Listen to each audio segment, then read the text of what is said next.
As our chairman reminded you, our neighbors are all the countries of the world now, so that we cannot relate our foreign policy just to a few countries around us, but have to think of practically every country in the world and take into consideration all the possible areas of conflict, trade, economic interest, etc. It has been recognized now that if there is a conflict on a big scale anywhere in the world, it is apt to spread all over the world. That is, war has become indivisible and therefore peace is indivisible. Therefore, our foreign policy cannot limit itself to the nearby countries. Nevertheless, the nearby countries always have a special interest in one another, and India must inevitably think in terms of her relations with the countries bordering her by land and sea. What are these countries? If you start from the last, Pakistan, I would also include Afghanistan, although it does not touch India's borders, Tibet and China, Nepal, Burma, Indonesia, and Ceylon. In regard to Pakistan, the position has been a very peculiar one owing to the way Pakistan was formed and India was divided, and there have been not only all the upsets that you know, but something much deeper, and that is a complete emotional upset of all the people in India and Pakistan. Because of this, it is a very difficult thing to deal with, a psychological thing which cannot be dealt with superficially. A year and a half or more has passed, and there is no doubt at all that our relations have improved and are improving. There is also no doubt at all in my mind that it is inevitable for India and Pakistan to have close relations sometime or other in the future. I cannot state when this will take place, but situated as we are with all our past, we cannot really be just indifferent neighbors. We can be either hostile to each other or very friendly to each other.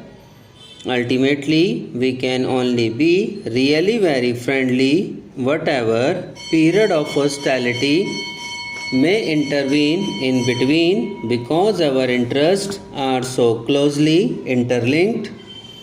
As far as the other countries are concerned, our relations with others are quite friendly.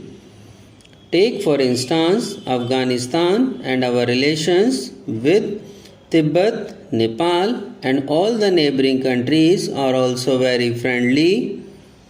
If our neighboring countries have in a sense the first place in our minds, then the second place goes to the other countries of Asia, with whom we are also fairly intimately connected. Now India is very curiously placed in Asia, and her history has been governed a great deal by the geographical factor plus other factors. Whichever problem in Asia you may take up, somehow or other India comes into the picture. Whether you think in terms of China or the Middle East or Southeast Asia, India immediately comes into the picture.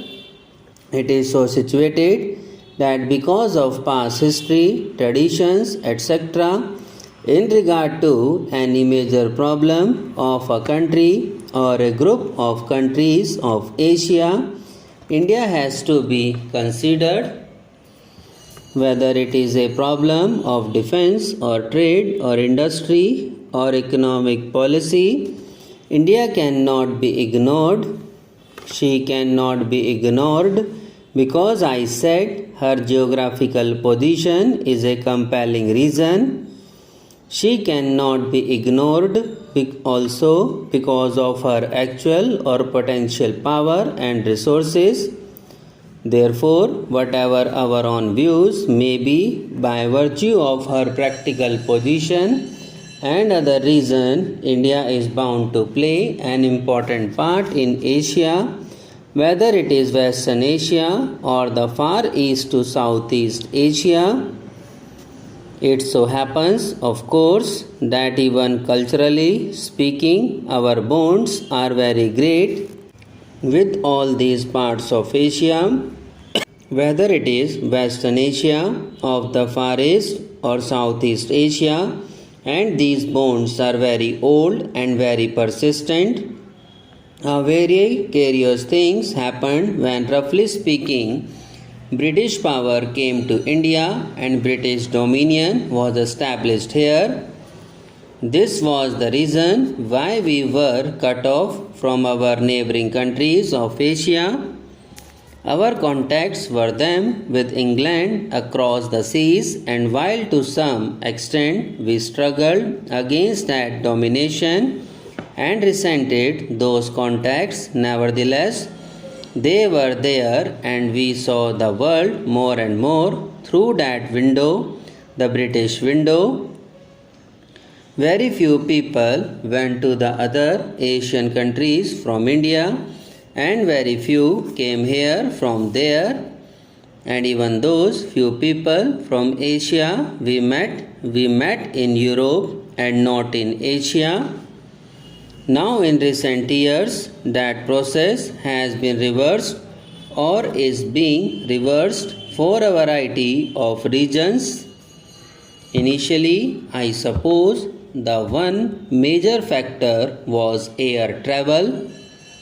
Air travel brought us immediately into close contact with our neighbors, because if we went to Europe, we passed through Baghdad and Tehran and other places. Air travel is not only the only factor, there are also political reasons that are now bringing about these changes for future development.